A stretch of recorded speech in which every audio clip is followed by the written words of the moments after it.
Thank you for the lights. Good morning, everyone. On behalf of George Waegell's family, I would like to thank all of you for your presence here today. And now Becky, George's daughter, will begin with the invocation.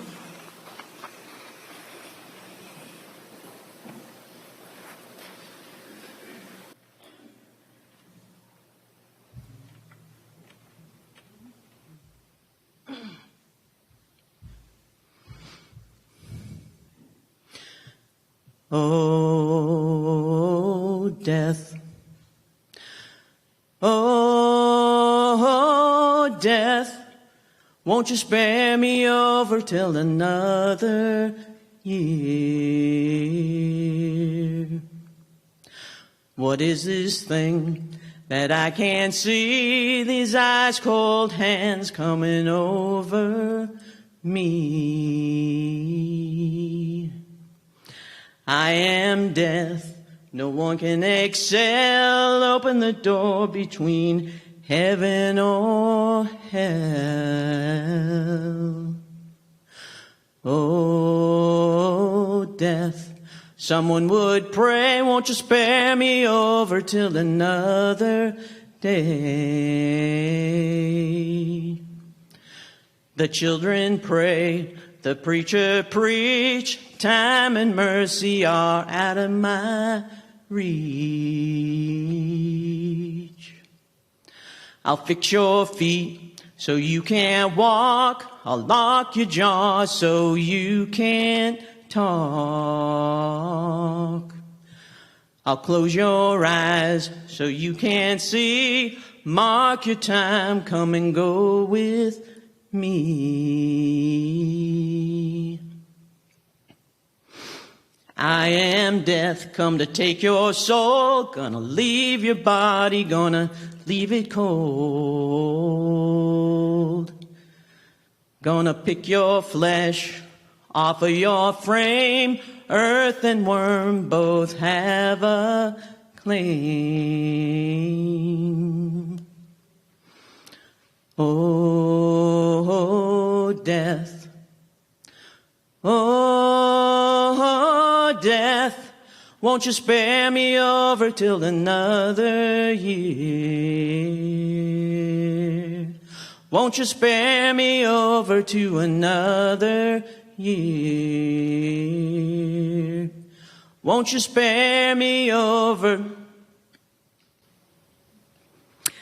Death has had its say, but for the rest of the day, let us celebrate the life of Henri George Waegell. Thank you.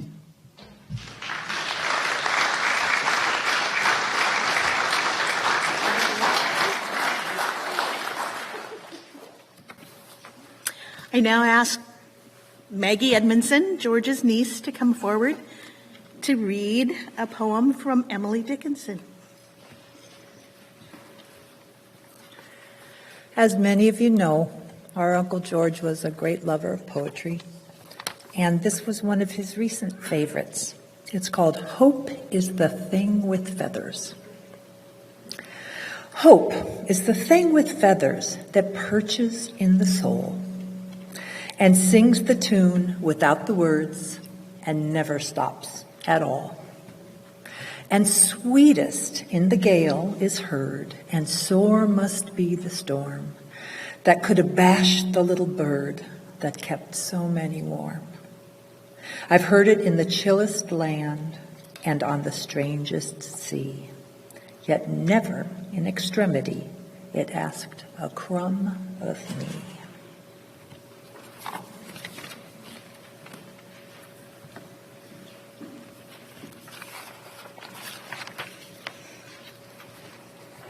Rachel, George's granddaughter, will do the eulogy.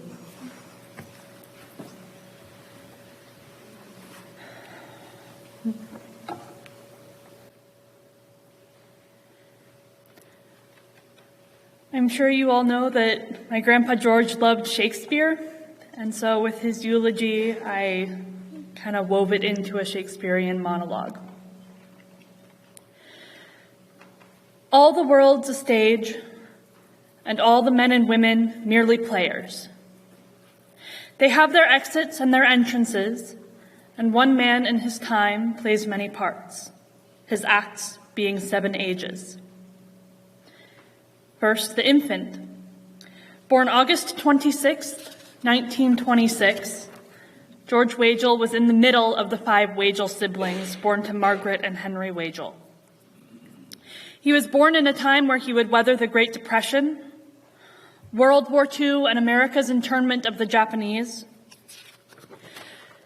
the Second Red Scare, wars in Vietnam, Korea, Iraq, Iran, and Afghanistan.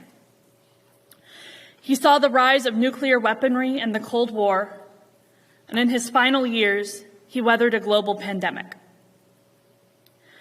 But he also saw the civil rights movement and witnessed the United States begin to formally end segregation. He bore witness to the passage of the Clean Water and Clean Air Acts. He got to see a world in which his 3 granddaughters have more autonomy than his mother, sisters, and spouse had at our age. And a world where Mona is legally recognized as my mom's wife. In his lifetime, he saw the world change in ways that few would have believed when he was an infant. And then the whining schoolboy, with his satchel and shining morning face, creeping like snail unwillingly to school. Although perhaps this form of schoolboy doesn't fit George so well, as he loved learning and teaching no matter the subject. He loved to meet new people, both to hear their stories and share his own. Though admittedly, the worse his hearing got, the worse his listening got. But he was always busy on the computer, researching whatever topic had caught his fancy or his ire for the day. George loved to visit new places, explore new cultures, and meet new people. He was a strong proponent of attending college, even if it wasn't necessarily for a degree.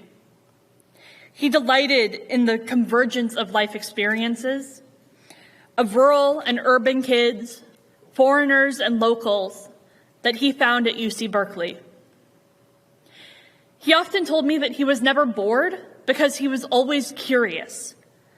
There was always something for him to learn, and that everything I learned would be an arrow in my quiver. And for years in his retirement, he volunteered as a reading mentor to children who found it difficult. He was determined to never miss a day. He also brought in hundreds of National Geographic magazines to make sure that they would have interesting reading material. He loved the Splash Center because it allowed city kids to discover all the amazing creatures and plants in the vernal pools. And he fully believed that children and people in general need access to the arts. He was always repurposing Shakespeare quotes. And towards the end of his life, he altered a line from Hamlet to read, "The play's the thing wherein we'll teach the children's mind to sing." And the lover, sighing like furnace with a woeful ballad made to his mistress' eyebrow. When George met Judy, it was the beginning of a quick courtship, but a long marriage. And on the 4th of July, 1964, they stood before a justice of the peace in Las Vegas, who promptly asked, because Waegell is such a common name, "Haven't I married you before?" He hadn't, but that same justice of the peace had, in fact, married George's twin brother Jim and Ellen some years before. After that small world reminder, George and Judy spent the rest of their marriage seeing just how big the world was and just how small they could make it. Very little could stop them from visiting a new place, be it a coup, a dictator, a U.S. rival, or a flight to Iran on the morning of September 11th, 2001. They would still go. They participated in Friendship Force so they could meet people in their home countries and host fellow travelers who visited America. They made a point of visiting areas that weren't intended for tourists. Grandpa George used to say that you could tell a lot about a country from its landfills. And in every country they visited, they came home with new friends to write and call. In addition to travel, George and Judy shared a love of the arts. Their home was filled with art pieces made by George, Stan, Bernard, Uncle Leonard, their grandchildren, of course, and many others. Judy was a professional cellist, and George never missed a concert. And unlike my mom, he didn't sleep through them. Together, they were regular audience members to every theater in Sacramento and often attended Cinemark's Live at the Met features. He was also a soldier, full of strange oaths and bearded like the pard, jealous in honor, sudden and quick in quarrel, seeking the bubble reputation even in the cannon's mouth. And while George was never a soldier in the traditional sense, he was a fighter. He had a firm sense of right and wrong, and he would do what it took for right to come out on top.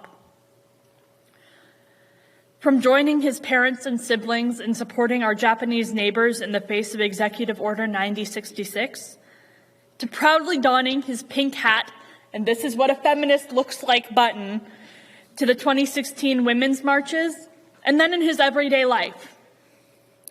If Grandpa George believed in your cause, you had someone who would fight to the bitter end to see justice won. Next, the justice. In fair round belly, with good cape and lined, with eyes severe and beard of formal cut, full of wise saws and modern instances, a part of life that for George was inextricably entwined with that of the soldier. Both he and his twin brother Jim made an effort to enlist in the Army for World War II, but only Jim was accepted. Both firmly believed that this war was justified, but George was mollified, as much as he ever was, because the country needed farmers to stay in business.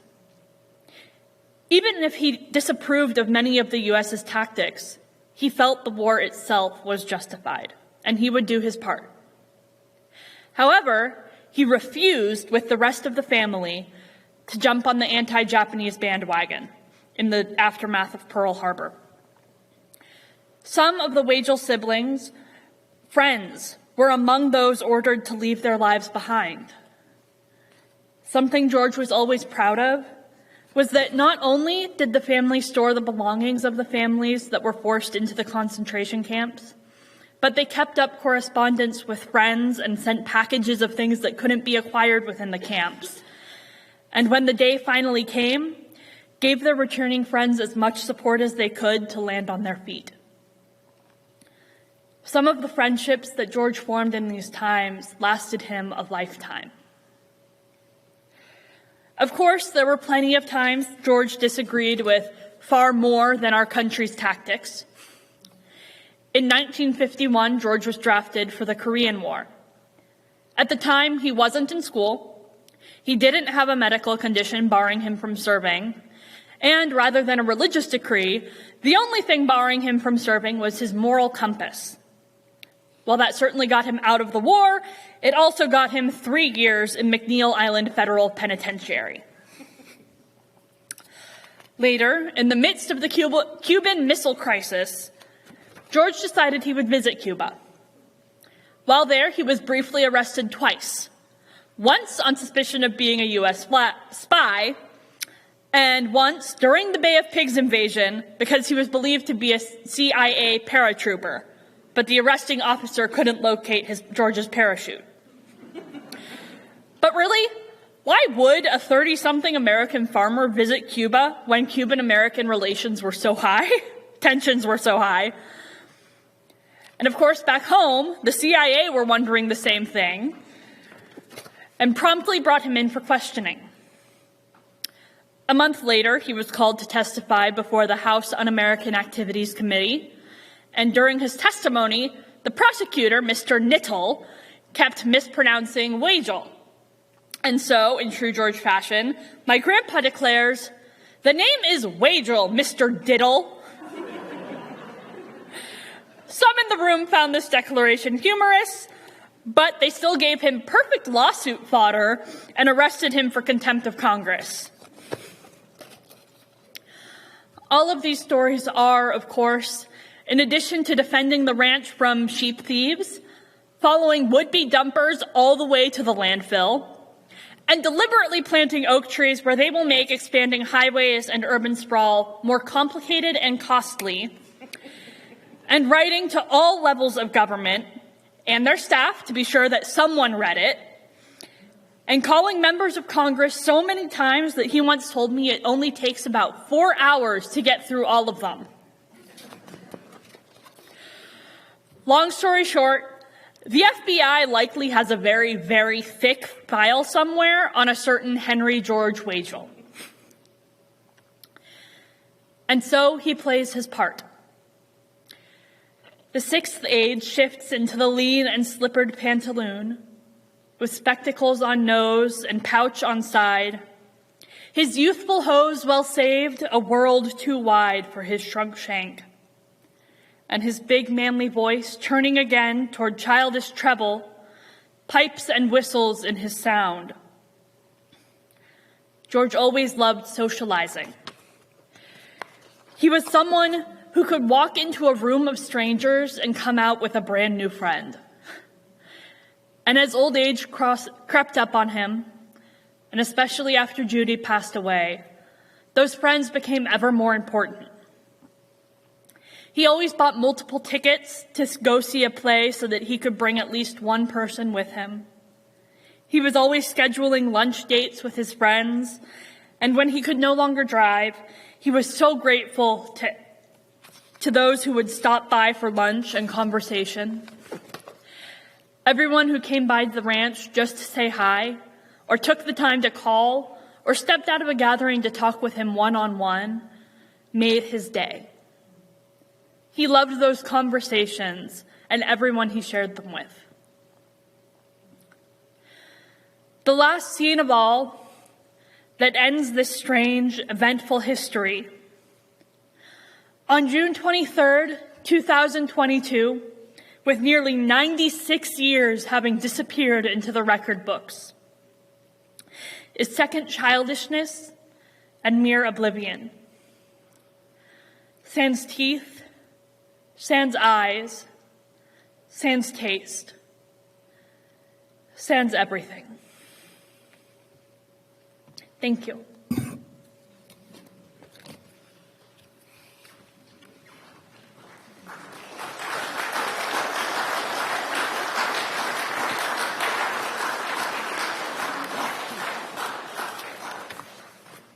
Thank you, Rachel.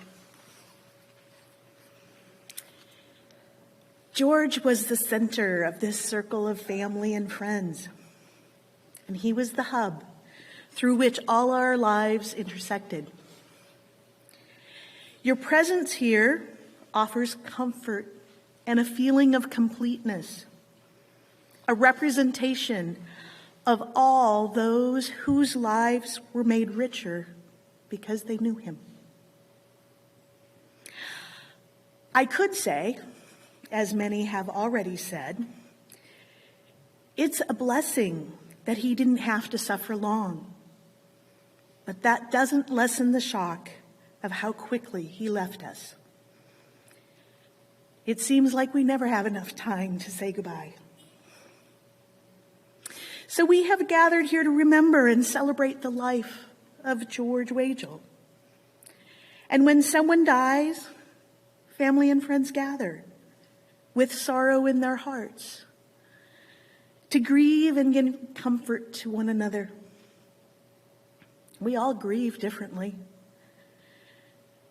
But during times when death and loss comes among us, we need one another's company.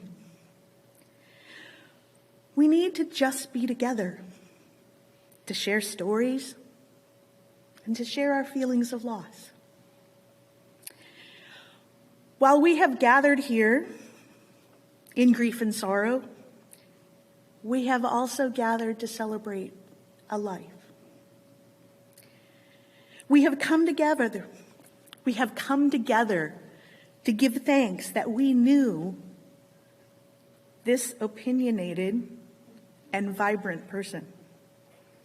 We are here to remember and memorialize a life filled with hard work, strong convictions, and many adventures. By remembering the best of George, by recalling some of his finest qualities, by honoring the principles, values, and dreams that guided his life, some of his best qualities will remain with us. At this time, I'd like to ask Leonard Edmondson, George's nephew, to come up and share a few of his memories.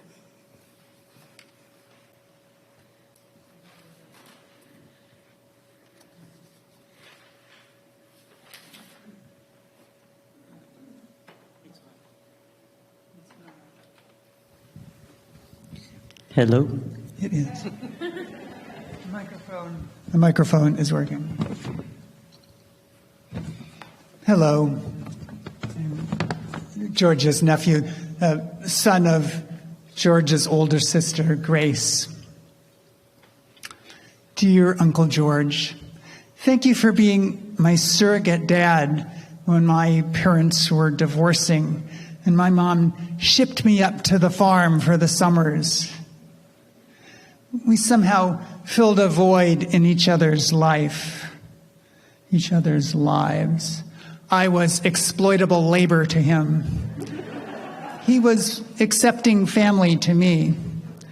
I loved it and thrived in my own nerdy way. In the endless farm work, I found a sense of purpose. In your wacky humor and creativity, I found great amusement.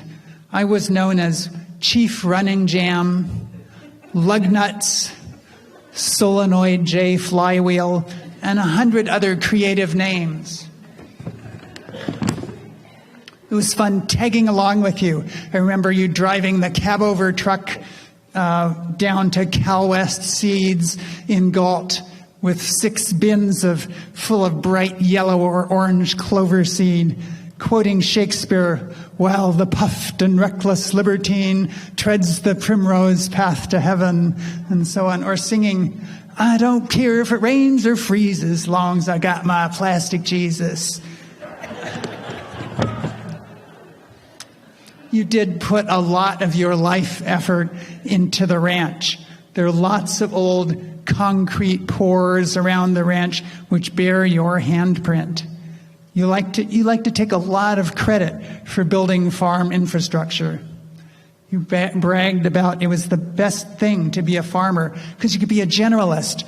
You get to learn all kinds of things by doing, to be a jack of all trades, but master of none.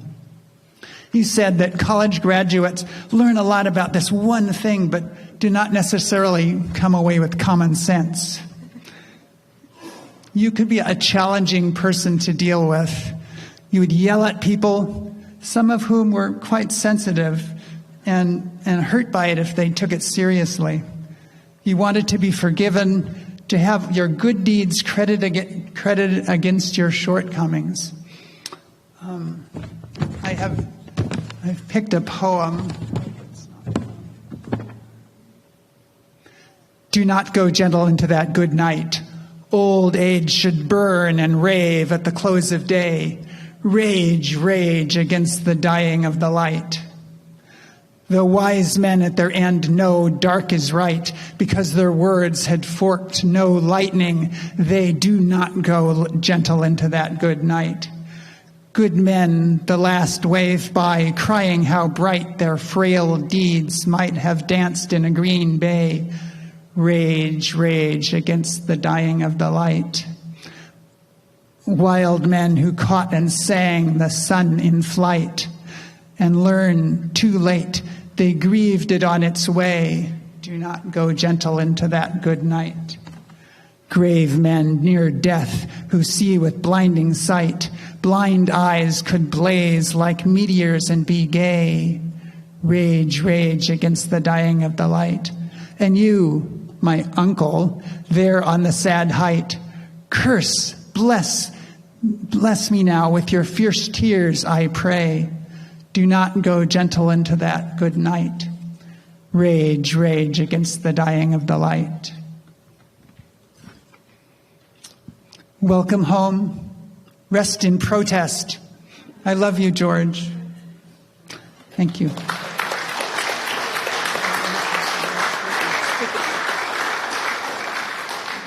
Now, if any of you would like to share some memories or a few stories, please stand, and then Len will bring the microphone to you, or Rosie will bring the microphone to you, and introduce yourself. Make sure you speak directly into the mic.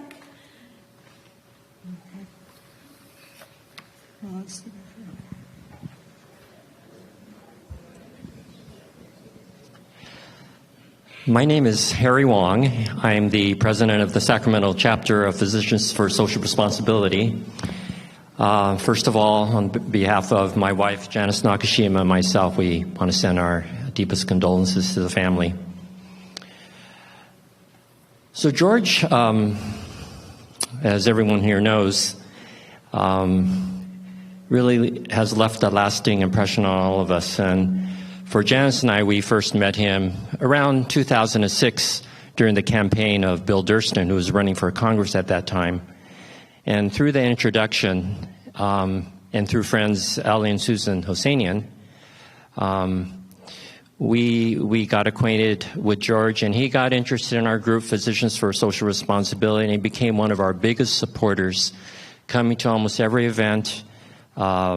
We would run into him at so many anti-war rallies and other rallies. And, of course, starting in 2017 at the Women's Day March, met him many times wearing his famous hat, which is, I see up on the table up there, the pussy hat. So George would be very supportive, not only coming to our meetings and encouraging us, but sending contributions. And every time he sent a contribution, there would be a single-spaced letter, of which I have, I think the last one I received from him, March 30. And it was always talking about the things that we all know that were important to him. And this one was entitled, "War is a Racket Where the Profits Are in Dollars and the Losses Are in Lives." And I just want to quote a little bit towards the end. "All of my 95 years, America has been at war. Our $8 trillion war on terror has left millions without hope, in tents or on the road. Fighting terror with terror is terror." All of this letter shows man's macho obsession with war. Men have a gene for violence that women don't. We will never get the war monkey off our backs until the female half of our gender is finally given their equal say at the table. War dominates the front page of our daily papers. The reality of global warming and the looming impacts in our daily lives play second fiddle to the never-ending madness of Ukraine. Our democracy fails when citizenship fails. We owe something to the nation we say we love. Let us act now and never leave this up to our grandchildren. And to you, George, you have been an inspiration to generations of activists, and for that, we will always be grateful.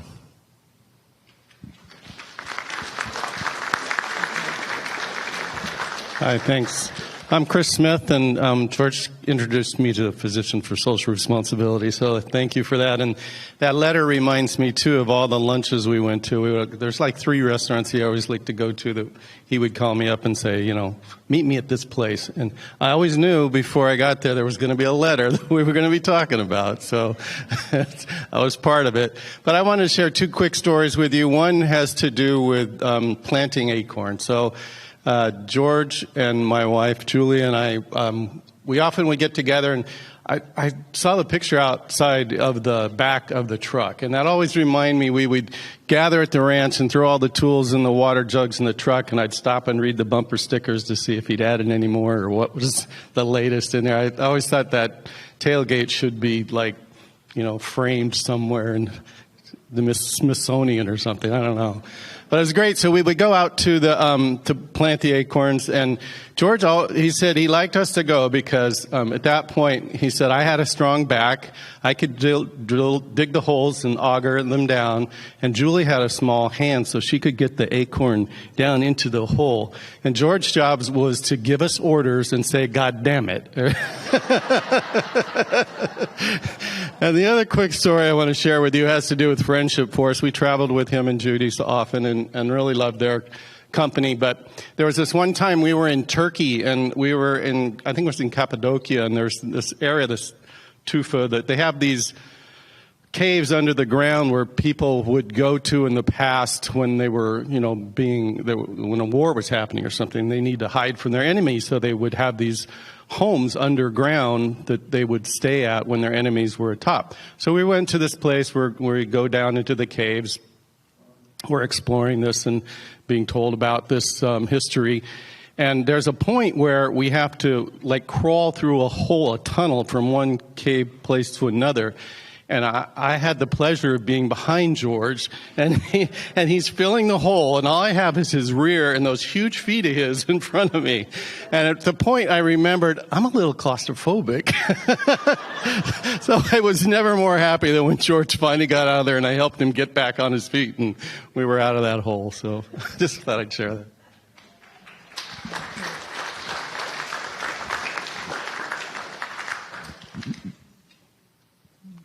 Jonathan. Get up. A lot more people than I expected. Hi. I'm Jonathan Friedberg. I'm Rachel's dad and had the dubious honor of being George's son-in-law for a while. George is he's an interesting guy. He had a way of, I don't want to say eliciting emotions in people so much as, triggering them, bringing them out in kind of exceptional ways. He could certainly make you laugh a lot, not with his jokes, but more with his antics and the way he would tell his jokes, that'd get you laughing. He could make you angry. It's true. He could really make you angry. He had a hard time understanding that my suburban Boston upbringing and seafaring career did not instill in me the skills to be able to corral livestock or dig holes, planting trees that I still get to see as drive up Highway 50 by the new construction there. A lot of those trees along the freeway I planted and watered with George, so it's nice to remember that. I guess I have a whole list of stuff, but I can't read it right now. One of the things I like most about George is he could be total son of a bitch. He could make you angry. He could just really want to make you squeeze him. But this is honestly the first time he ever really made me cry. He was at once the warmest, most sincere, most genuine human beings I've ever met. When I met Becky, the knucklehead dating his daughter, he really just embraced me, took me in like I was his own. Not right away, but once he would address me directly and we got past the bonzo thing, then he wrapped me up in his arms, and even long after we split, would never let me go. I never felt uncomfortable going back to the house. He never felt uncomfortable just walking into our house.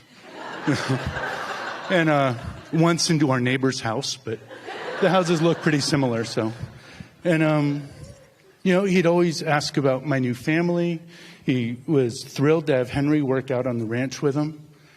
And he just really always, in true Waegell fashion, just once they embrace you, you can't get out, you know? Yeah, it was,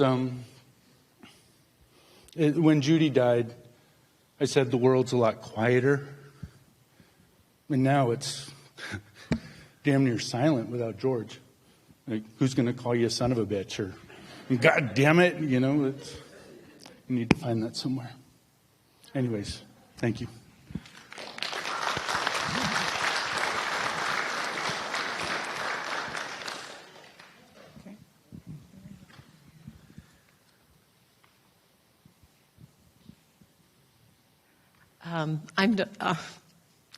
Well, maybe I'm not going to say anything. Thanks, Becky. So it won't surprise anybody, and John and Len have addressed this a little bit, but George could be super irritating, right?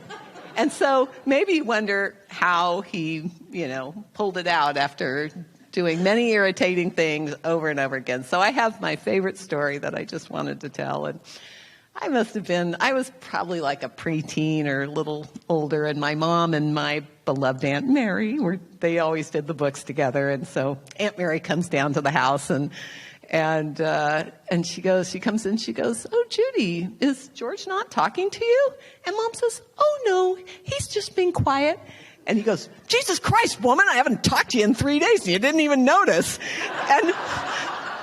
But the best part was he actually thought it was so funny that she didn't notice that he stopped being mad at her. So that's how George pulled it out.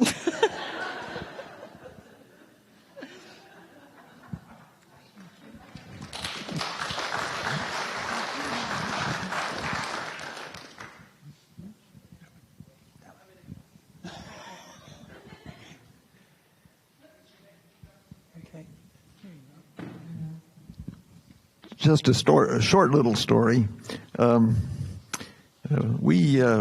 My brother and I were farmers like George, and we were all members of Cal West Seed. Anyway, in our later years, we had lunch with him quite often.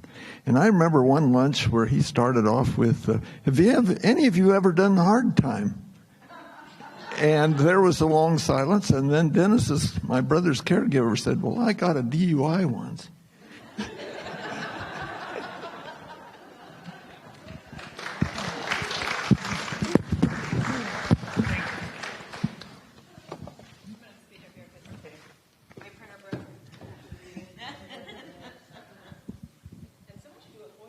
Request for George's FBI trial. Hi, everyone. My name is Heather Candy.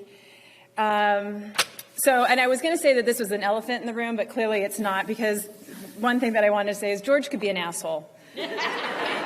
He was sort of a multitude of assholes, and kind of the good kind of asshole, but then sometimes he could be kind of a bad kind of an asshole. But he was other things as well. He was cantankerous, he was profane, he was rude, he was belligerent, he was intolerant. And I'm not saying that these were his bad qualities. He was cantankerous for injustice and stupidity. He was profane for, everything, all the time, always.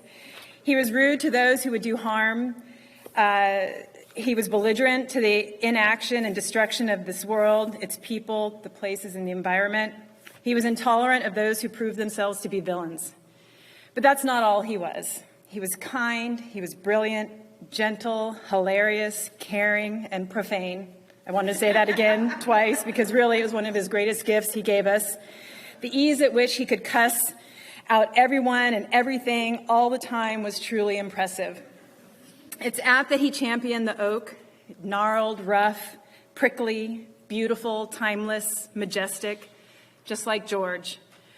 Granted, maybe it's a stretch to call him beautiful and majestic, but he was in his own way.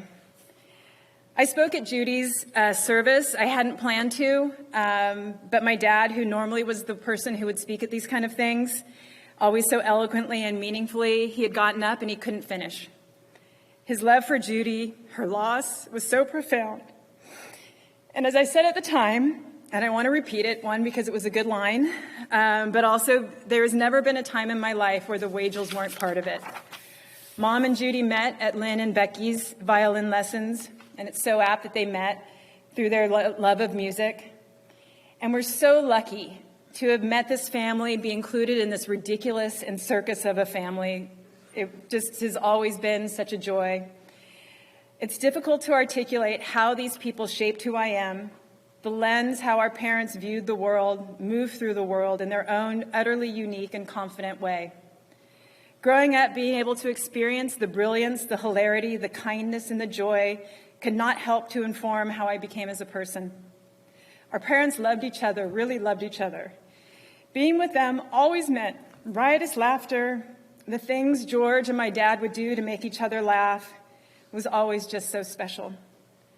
One time when both George and my dad, they were older, slowing down, they were sitting, well, not really sitting, they were more like sprawled out on a couch. And my Aunt Sue and I were walking by, and she looks at him, and she just says, they're like two old walruses sunning themselves. And I really think of that image all the time, and it really makes me happy.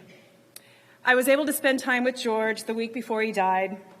And while I was visiting for probably the first 30 or 40 minutes, he really couldn't, he was just getting himself up. He hadn't had time to really, focus on me. He hadn't said anything to me. And he sat down in front of his computer, and he finally was able to orient himself and looks up at me and says, "Hi, nitwit."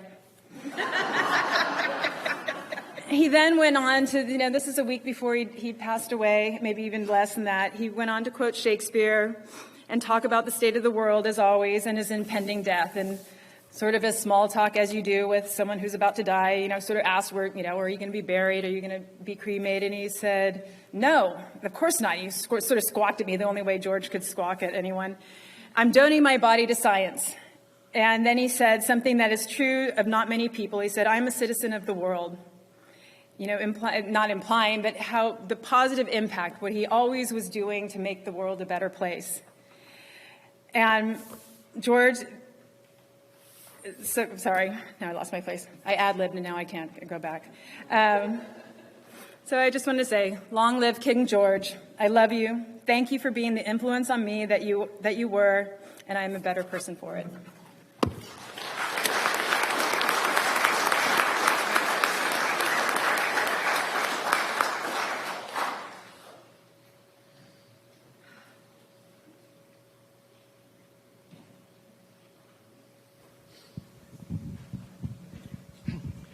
Well, good morning, and to Becky and to the family. I'm Don Natoli, and I wanted to extend my certainly heartfelt sympathies to you. And again, since George's passing, I've had quite a bit of time to think about certainly what he's meant in my life. And I had the good fortune of knowing him for a better part of almost 45 years. And through that time, kind of our lives were interwoven. First, certainly in my role working for the county, but I would see him at different functions, and wasn't always at the war protest with him, but I'd be at the Farm Bureau dinner with him. So, and his love of the land, certainly his love of people, but also his intolerance for injustice and for things that were what he felt were damaging the world, certainly the world around him, but also the world that we all live in.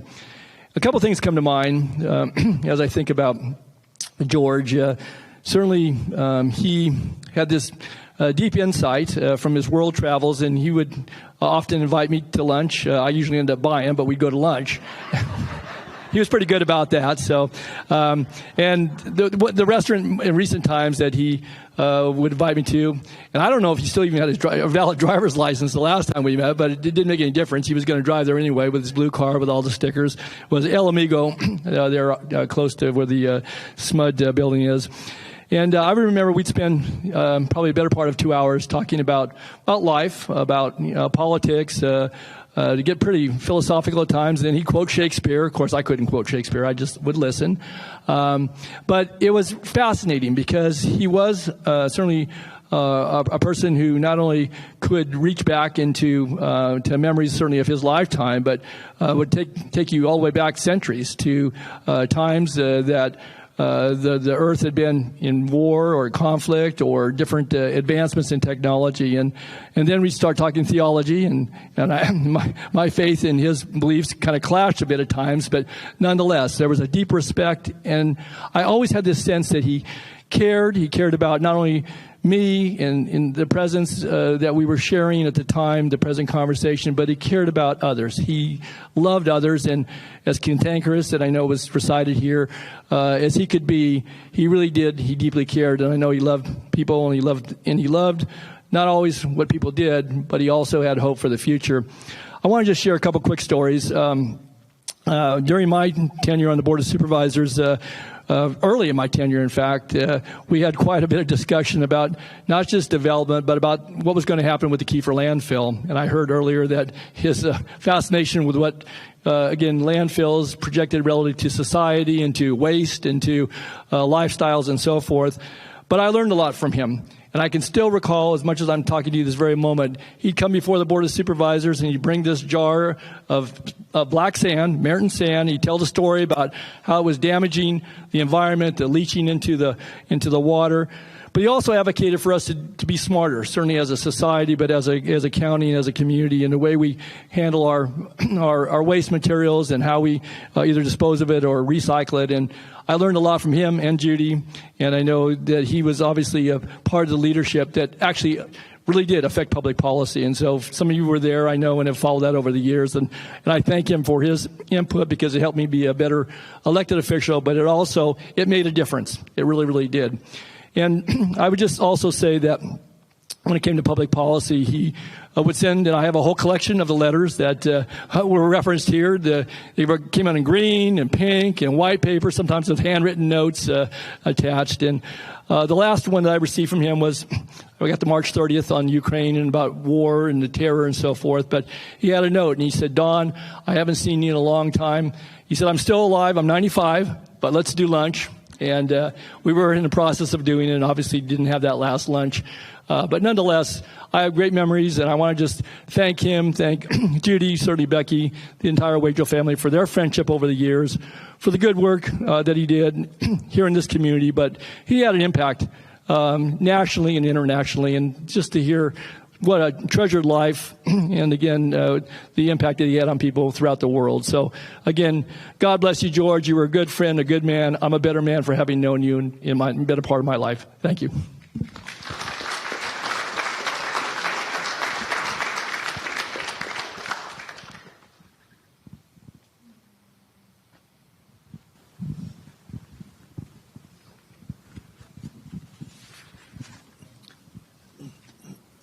Hi there. I'm Jimmy Spiro. I got to know George Waegell when he was first coming. In other words, when I was first working with Physicians for Social Responsibility, he was at basically every annual meeting we had, and many other meetings, and many other protests and everything. He was really a bulwark of the community in terms of making sure that his views on peace and justice were well represented. I also knew him. You may not realize it, but there is a large Superfund site. It's called the Aerojet Superfund site. It's as big as many different Superfund sites together. That's just north of him, where they tested rockets and rocket motors and other things, and released a lot of pollutants. And one thing is that those pollutants have basically contaminated at least 37 square miles of groundwater underneath the surface there, okay, including contaminated groundwater that was going toward his ranch, which is just south of it. And so George was very active in letting the EPA and other agencies know that this needed to be cleaned up. He was there for many years, taking and giving input into the whole cleanup process. And I think he was really very instrumental in pushing for better cleanups. In fact, they every month, every meeting, which is every other month, they would put out a map. And just to clarify where the plume was, they would, relative to George's house, they actually put a marker on there to indicate this is where George's house is. He was just such a fixture in the whole community, and I think he's really a fantastic person, and I'm going to miss him.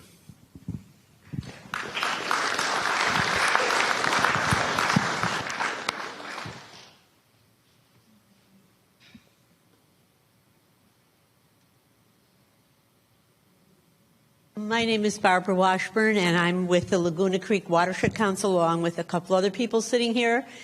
And just wanted to say a few words about George.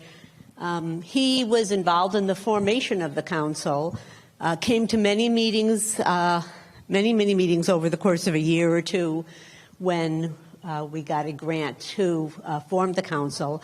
And of course, at the beginning of the meeting, you go around the table, introduce yourself, and inevitably when we got to him, he would introduce himself as George Waegell Oaknut. And he, I think that his love of trees and oaks in particular, we, as others have commented already, are found throughout the area. He planted oaks all over the place.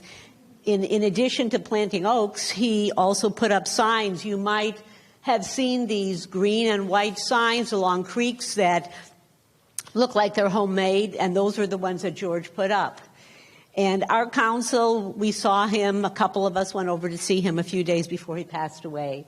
And we committed to him to keep some of his favorite oak trees at Mather in good shape. And also he instructed us on how we needed to replace a sign. I think it was it Kite Creek that the sign came down on? I guess the county or somebody removed a sign because it was an unofficial sign. And he told us the colors, the green and the white colors to use to replace that sign so we could reestablish identifying that creek. And I think he really named many of the little creeks and tributaries around the area. So we're forever grateful to his contributions and enjoyed so much our time with him. Would any of you guys like to say anything further about your interaction with George?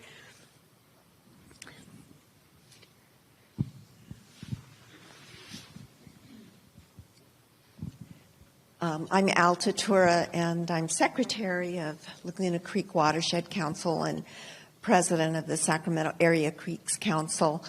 And I got to know George in my work with that nonprofit, and we put on an annual Creek Week event. And, of course, George was all for that event, and he would come to our celebration that after the cleanup of the creeks. Sometimes we'd get over 2,000 volunteers. We'd have a big celebration and do all kinds of outreach to educate people about the importance of creeks and how we can take better care of them in Sacramento County. And every year we would invite exhibitors. Of course, I'd always invite George, and I would never hear back from George if he was going to be an exhibitor. You know, I'd send him the official form and all of that. But every year, here comes George with his own table and his letters and his signs. He always showed up, and then so you know, we always had a place for George, and I'll just got really good memories. That's why I didn't want to talk.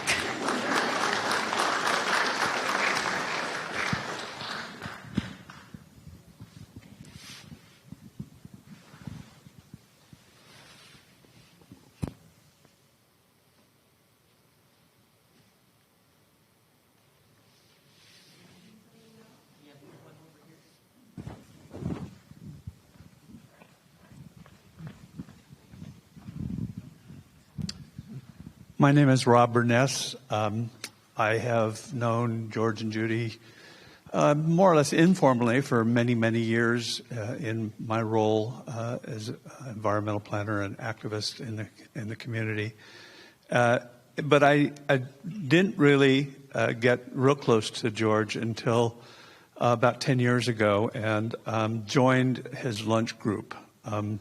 It was individual one-on-one groups, and like Don, we would meet at El Amigo and have lively conversation, listening a lot, as George expounded, and we talked about things. And I don't have any particular stories to tell because they're similar to what others have described. But I can tell you the two or three things that most impressed me about George. One is, and it was mentioned once here, is his curiosity. He was always engaging in something and always learning, even up to the end. I had lunch with him regularly at his house after he was no longer driving, and even as recently as 3 or 4 months ago, he was planning his letters and his next crusade, and always asking questions and engaging and seeking information and sharing his opinion. And I will miss him very much. I got to know him very well and consider him a dear friend. Thanks.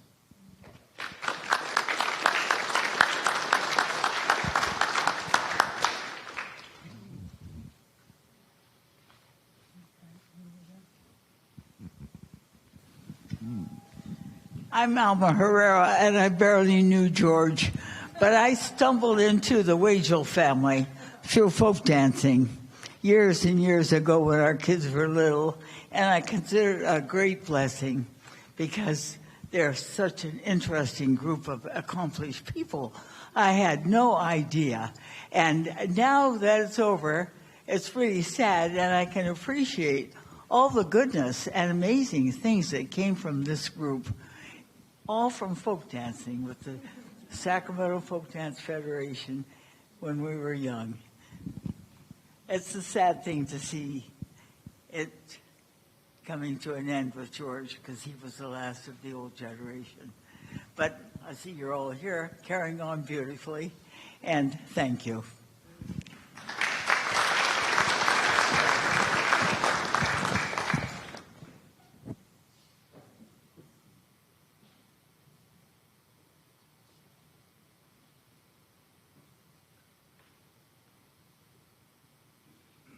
I certainly didn't expect to say anything. And so I'm a Roland. So Judy and I were cousins. She was a few years older.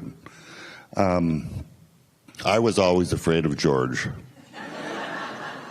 When they got married, I was 12 years old, and that was a lot to meet George. And if you didn't know Judy well or the Rolands, we're a lot like Waegells. And something I didn't hear about George was stubborn. It's a very Roland trait. But I think George was stubborn. And, you know, a lot of people say, as a guide for your life, what would Jesus do? But I think we should do what George would do. I think he was infinitely more practical than Jesus.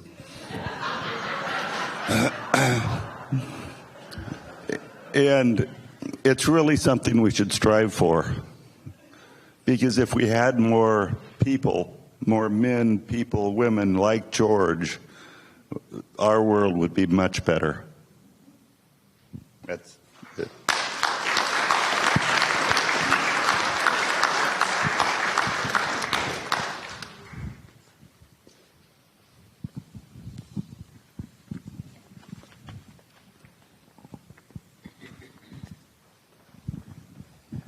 My name is Henri King, and I've known George for a very, very long time. But I wanted to say that I don't know whether George actually felt it, but he conveyed a sense of courage. You never thought of George as being timid. Well, I don't know whether that's real or not, but that was there. But there's something people have not mentioned, and everybody has mentioned his letters. But I went to the university, and I studied English and literature and fell in love with Shakespearean words. But the gene of being able to write, I did not have. And I was always filled with a certain envy of people who could do that sort of thing. And George did have the gift of language. The letters that we received, you had to be an artist with words, and George was that. And I mean, I miss that, and I also envied him. I would have liked to have had his gift.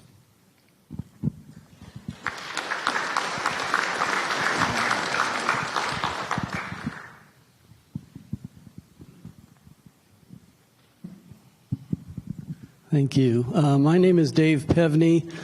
I met George and Judy through my 32-plus years working for Sacramento County Planning Department. It's really hard to indicate how much I learned from George just through periodic conversations with both George and Judy. Never at the same time. They were always there separately. But some reference to the creek signs, I just wanted to mention that. One of the conversations I had with George in the office, he'd mentioned that he was putting up these green and white signs along the creeks in Sacramento County. And he was doing that so that community residents, community landowners would actually learn that those creeks had names, even if they just looked like ditches that the county had channelized, that they were really creeks and that they had names. And to this day, every time, I'm always looking for those green and white signs as I drive the rural roads in Sacramento County. And every time I see one of those signs, I always think of George. So it's one of his many legacies, and thank you.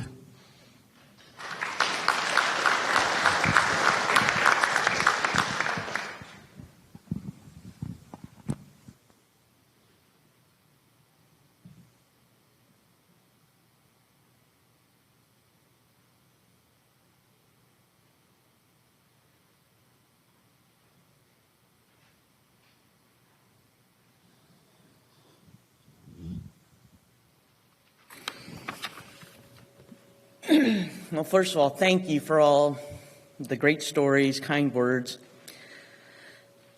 My dad informed me this spring that he would be dead soon. Not too soon, but soon.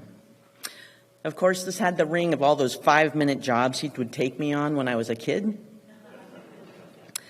So I really wasn't sure if he was talking days, weeks, or months. But I took his word for it and spent the entire spring season imagining this day. The tractor is a great place to contemplate life and to practice a song or two. Back and forth, hour after hour, disc ground behind, more ground ahead. It is the perfect active meditation. I thought about the traits that he passed to me and the ones he tried to pass along but could not.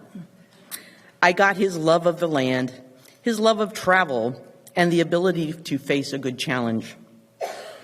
But I never got Shakespeare, poetry, or the theater until my daughter came along. She had inherited all three with such passion that I knew it was genetic and not learned. It has been through her that I now have an appreciation, if not a devotion, to Shakespeare, the theater, and poetry. I am still hard-pressed to quote a line of Dickinson, Shakespeare, or Yeats, but I did inherit my dad's love of limericks and other ditties that are a little hard to define. On our trips to Cal West, the Cal West plant in Galt, I learned the family favorite. I like to go swimming with bow-legged women and swim between their knees.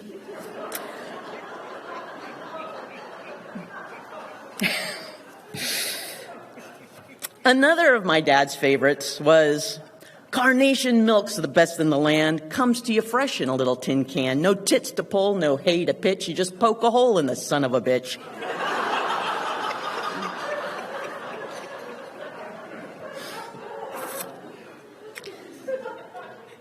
My dad was also a lover of music.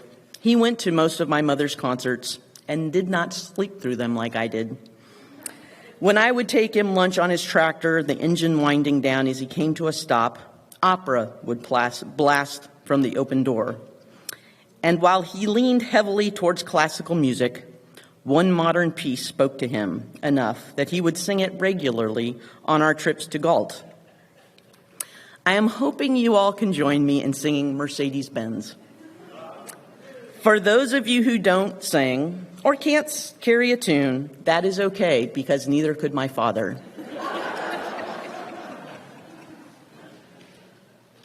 Oh, Lord, won't you buy me a Mercedes-Benz? My friends all drive Porsches. I must make amends. Worked hard all my lifetime, no help from my friends. Oh, Lord, won't you buy me a Mercedes-Benz? Oh, Lord, won't you buy me a color TV? Dialing $4 is trying to find me.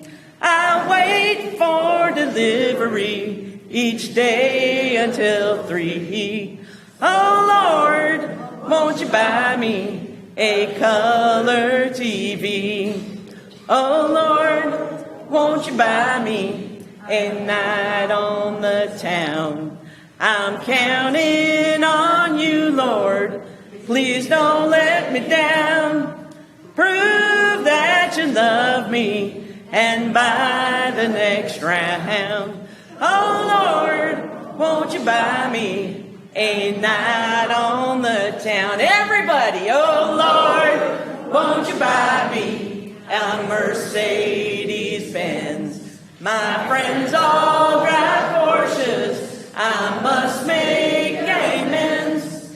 Worked hard all my lifetime. No help from my friends. Oh, Lord, won't you buy me a Mercedes-Benz?